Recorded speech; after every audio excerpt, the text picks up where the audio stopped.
This time on Rat and Cat, great search and survival stories from November 2019.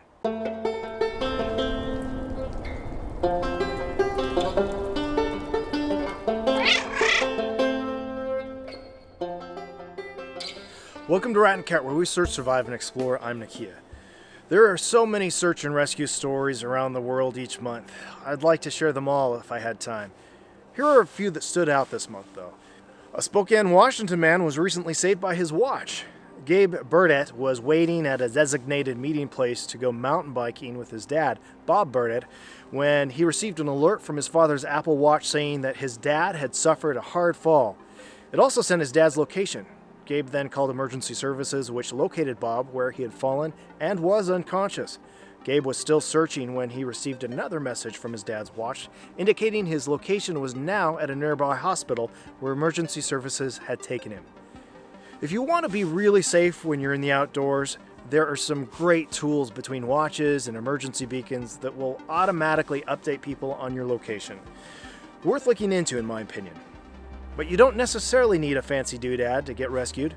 56-year-old Joanna Gomez missed her Friday shift when her family reported her missing in Sequoia National Park, California. The Mississippi woman had been hiking when she vanished. A few days later, rescue workers spotted from an airplane the letters SOS written with rocks on the ground about 4 miles from her car in the Little Baldy region. Gomez was soon located nearby in a rugged canyon and reunited with her family the next day.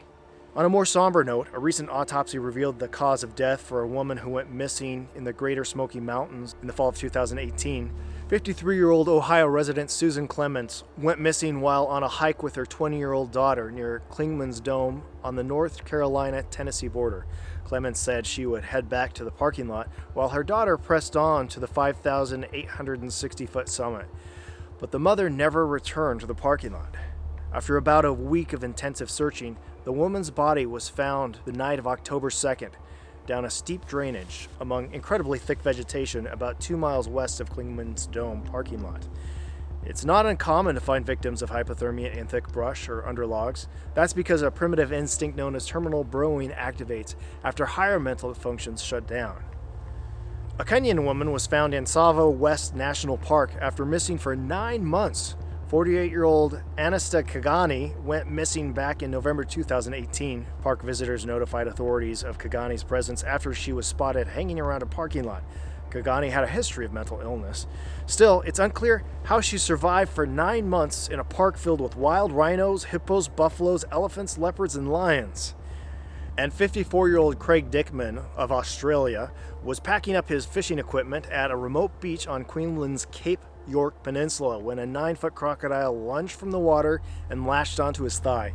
The beast had been tracking him from the shore and snuck up behind a rock outcropping.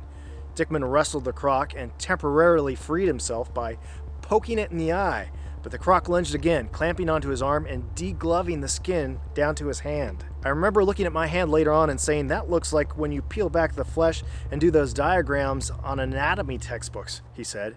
Dickman freed himself a second time by clamping the crocodile's jaws shut and then chucking it into the water where it slipped out of sight.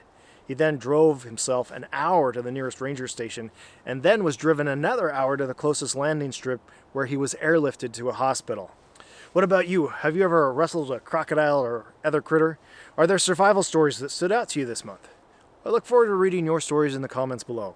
Once again, I'm Nikia, and this is Rat and Cat, reminding you, if you ever get attacked by a savage beast, poke it in the eye.